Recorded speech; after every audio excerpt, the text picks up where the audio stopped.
got this legendary king right at the end of his incredible reign, and he makes one final, devastating mistake. It's a mistake that's born from pride, and it ends up unleashing a plague on his own people. This is the super dramatic final chapter of King David's rule, a story all about faith, failure, and a really terrible choice.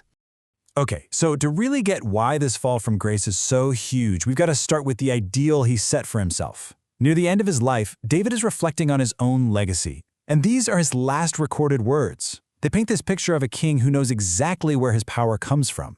He doesn't see himself as some self-made man, but as a ruler who's accountable to a higher authority, someone who has to lead with righteousness and the fear of God. So, as he's looking back on his life, David's final testament is this really powerful confession of faith.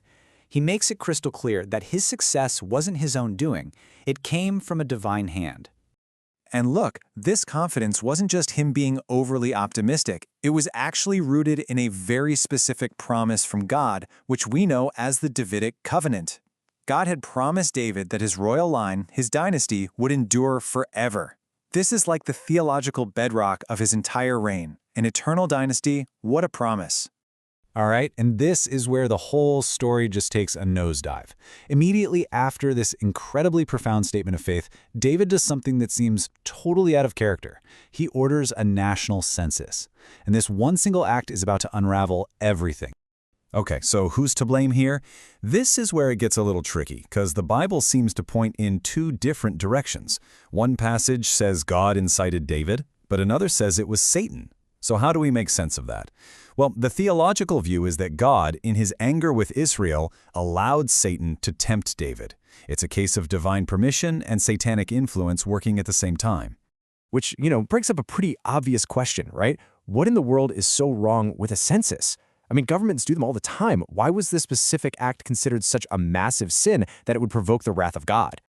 So here's the thing. It wasn't about the act of counting itself. It was all about the motivation behind it. And this was an act of pure pride.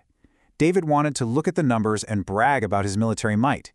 He was putting his trust in the size of his army, not in the God who had given him all those victories in the first place.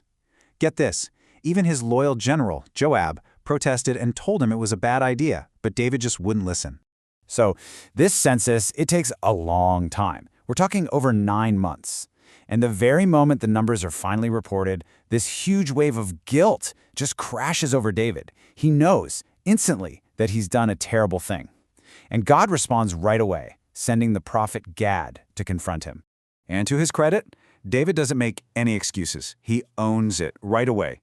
His prayer is just one of profound regret, admitting his sin and his foolishness. But, as you can imagine, confession doesn't just erase the consequences. Judgment is coming, and David is about to face an absolutely unthinkable choice.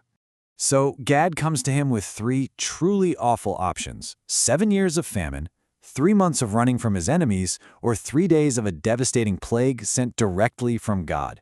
David's choice here is really fascinating. He chooses the plague. Why?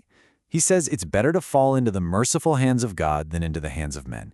Even in judgment, he trusted God's mercy. And this is where you really see the devastating cost of a leader's pride. David's sin was a personal one, but the consequences were national. A plague is unleashed, and the suffering is immediate, and it is immense. 70,000 people. In just 3 days, 70,000 people die. I mean, just let that number sink in for a second. This is the direct result of David's decision to count his fighting men, the result of his choice to trust in numbers instead of in God. But wait, there's another layer to this. It turns out the punishment that fell on the people wasn't just for David's sin, but for their own too. The text explains that Israel had a history of rebelling against David, who was God's chosen king, during things like Absalom's rebellion.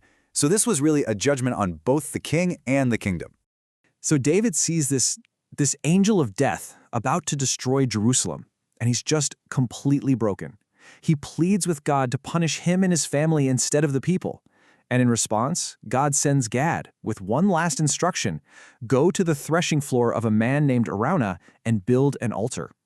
Now you have to understand, the place where God tells him to do this, it is not random. This spot is absolutely packed with history. Turns out it's Mount Moriah, the very same place where Abraham prepared to sacrifice Isaac centuries earlier. It's where David builds his altar to finally stop the plague, and unbelievably, it's the exact site where his son Solomon will one day build God's holy temple. It's this incredible place of sacrifice, mercy, and worship through the ages.